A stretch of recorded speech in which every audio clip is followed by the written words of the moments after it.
And this is the really interesting sociology. The factors and forces that influence our behavior that we can't see and we don't understand. Because the ones that we understand, those are the ones that we can work with. But it's the ones that are invisible. Remember that idea of the invisible strings, and we're sort of just these puppets in some ways operating at the whims of sociological forces around us, into which we're embedded but don't see and don't understand. And so then we have these ideas that we're free, or we're making our own decisions, or any number of things are going on in our lives, but they're not, because we don't really get it. So let me throw a few things out to you as we're talking about institutionalized racism. And what I mean, there are a couple different forms of this. Racism built into institutions of society, meaning the practices of a society, the laws, the rules, the structures, the behaviors.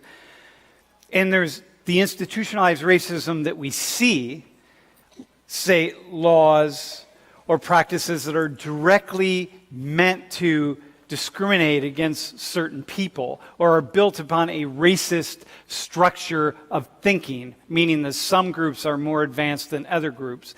And some groups should have access to more benefits than other groups.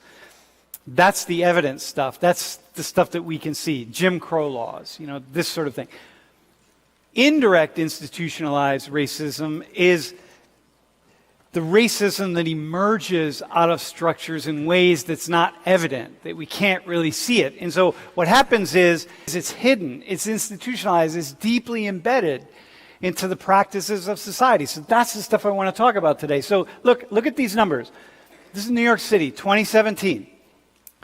I'm going to stick with the black population of New York City. So 25% of the population of New York City is black.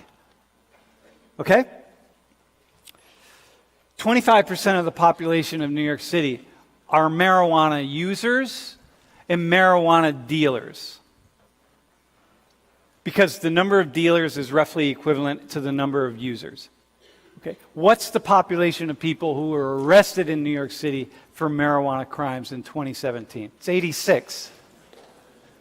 So now we say, okay, what's going on here? How is it that if black people are 25% of the population, 25% of the users and dealers, what's going on? So we start talking about racism. We start talking about discrimination. But is it? Well, we don't know that. Because we don't know, maybe black people are just worse at concealing it. Maybe they don't have as access to lawyers in the way that other people do. I mean, there are any number of things, although 86% is pretty high. Take a look at this. Here's the Florida population. By the way, most of you in this class has probably never looked at numbers detailing discriminatory practices and inequality based on race and ancestry. So here's the population of Florida. Here's youth in Florida of all arrested for crimes. So first off, we're already saying, wait a minute, the black population, that's the population. So the youth population is going to be a little higher. But nonetheless, we look at 16% and we say, wait, but black youth are almost 40% of the people getting arrested? What's going on? Over 50% are black. What does that mean? That means that somewhere along the line, you get arrested as a young person, and the judge makes a decision to say, you know what? You are so just egregiously problematic that we're going to send you up into the adult system. And there's no evidence that black youth are committing crimes that are more egregious or problematic than white youth. White youth will almost always be treated more leniently. So here's this institutionalized racism stuff. Here's a story. An Hispanic woman in Denver. She gets arrested for cashing the check of her sister. She breaks the terms of her probation somehow. They put her back in jail. And that could be anything. Anything happens. Okay, so she's back in jail. Now, and here's a trigger warning on this image. I guess Jeff says I have to give it. What's the likelihood that that would happen to you or your sister or your cousin? What's the likelihood it would happen to you? What's the likelihood you think that would happen to my kid if I had a daughter? Honestly. But you see over and over and over again certain patterns, And communities of color start seeing these patterns, and people start creating stories, and people start to say, whoa, hang on a second here. There's something going on in the world. How many of you who are upper middle class or upper class know about this story? And how many of you who don't know it, if you were in one of your discussion groups and someone who's Hispanic or Latina said, oh man, the criminal justice system is so racist, let me just tell you this story. How many of you would just say, what? What are you talking about? Because you just don't know. The first time I started thinking about this, I said, my God, I got to talk to a judge. This is A.J. Wagner. Is any of that, are any of those data that I just gave you shocking to you? Not to me. No, not to me. Almost never did I see anybody that had money, that had means. Almost everybody who stood in front of me, who'd been arrested and charged, almost every one of them was poor. And those folks were highly disproportionately African American. In the Dayton community where I'm coming from, about 20% of the population, a little less, is African American. And it's about 80% white. So to see about half of the folks who appeared in front of me African American was highly disproportionate. There were drugs in the white neighborhoods. There were drugs in the rich neighborhoods. Heck, there are drugs on the campus of Penn State. But are you guys afraid of getting arrested every night? Probably not. That's not where it happens. It happens in the poor neighborhoods. It happens where people are poor and can't afford things. If you're poor and you get arrested, you will probably end up poor the rest of your life because you will have a felony record that will not allow you to get a job, a decent job, or that will hold you back from getting promotions or hold you back if you're lucky enough to get a job. And here's the sad thing. If you're a white man with a record, you've got a better chance at getting a job than a black guy without the record. So what are some of the things that woman might have done to break the terms of her probation? You know, she might have missed an appointment. I mean, it's hard to say, but she might have just missed an appointment. And what happens is she misses an appointment, and if she's got a tough probation officer or she's missed another appointment, they've told her, listen, you miss an appointment, you're going back to jail.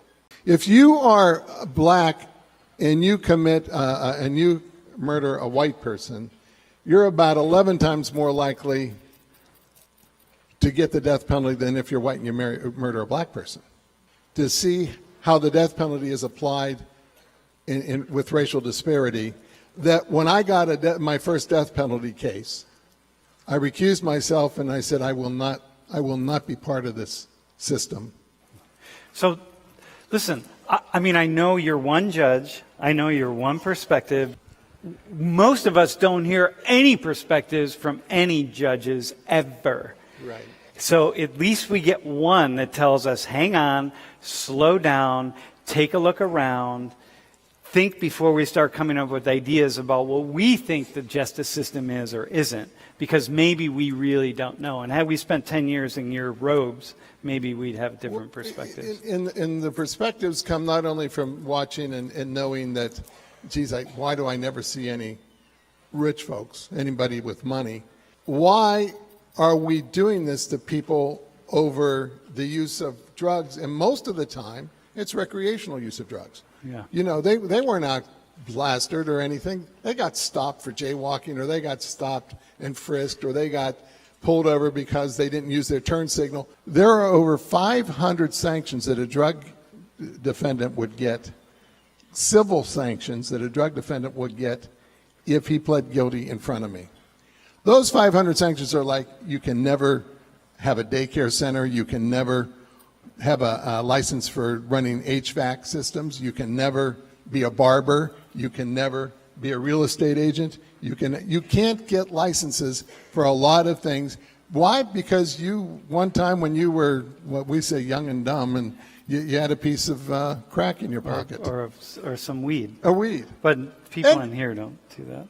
And also about 75% of the folks, nobody here does weed, I know that, but 75% of the defendants I would see are under the age of 25. You know, truthfully, most of you will stop using drugs at some point.